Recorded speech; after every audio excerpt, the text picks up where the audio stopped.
वो 2011 का वर्ष था। जापान के 18,500 लोग मर गए थे। जी हाँ, जापान में आई थी 2011 में एक सुनामी। हम इस बात को आज क्यों डिस्कस कर रहे हैं? 14 साल हो गए।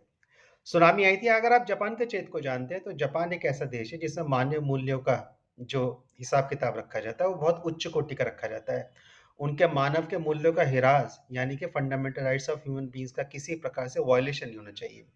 तो उन्होंने कहा कि हम प्रकृति को पलटेंगे तो नहीं, लेकिन हाँ, हम जहाँ तक हो सकते हैं प्रकृति से संवाद करेंगे, या हम जो मैनेजमेंट डिज़ास्टर है, जो आपदा प्रबंधन है, जिसके माध्यम से प्राकृतिक आपदा से लोगों की मृत्यु हो जाती है, हम उसको रोकने का, थामने का प्रयास करेंगे।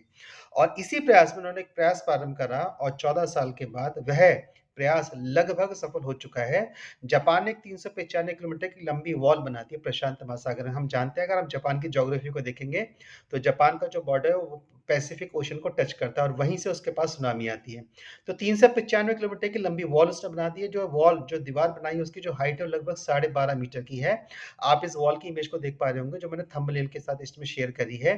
इनका अनुमान है कि अगर 16 मिलियन टन की एक लहर आती है, 16 मिलियन टन, 60 मिलियन लीटर की एक वाटर की एक लहर आती है, तो उसको लगभग ये 12.5 मीटर ऊंची वॉल जो है रोक लेगी। 16 मिलियन अर्थात 1 करोड़ 60 लाख लीटर की कोई वेव आती है तो ये वॉल उसको रोक लेगी। इसके बाद भी उन्होंने क्या करा है, 9 मिलियन जो ट्री है वहां पे लगा दिया। अब 1 मिलियन 10 लाख होता है, तो इसके हिसाब से 90 लाख पेड़ उस वॉल के बाद लगा दिए हैं, ताकि जब वॉल इस दीवार को क्रॉस करेगी तो वो फॉल डाउन करेगी। लैंडफॉल जब करेगी तो लैंडफॉल में जो पेड़ हैं वो उस झटके को वहां पर रोक देंगे और इस प्रकार से लोगों के जीवन को यहाँ पे बचाया जा सकता है। इसको बोलते हैं टेक्नोलॉजी का मार्वल।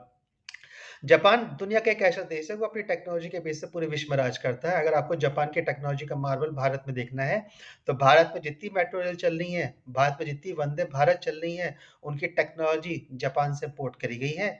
जापान भारत का एक ऑल वेदर फ्रेंड है। उसी ऑल वेदर फ्रेंड के लिए हम लोग लगातार जापान को 12 महीने आयरन ओर की सप्लाई करते हैं। क्या आप मुझे बता सकते हैं ऐसा कौन सा कारण है कि जब एक देश अपने रिजर्व को बचा के रखता है तो हम 12 महीने अपने यहाँ का लोहा जापान को लगातार भेजते रहता हूँ। मिलता हूँ अगले लेक्चर में, तब तक चैनल को सब्सक्राइब कर लीजिएगा, वीडियोस को लाइक कर लीजिएगा, अपना समर्थन मेरे को देते रहिएगा। धन्यवाद।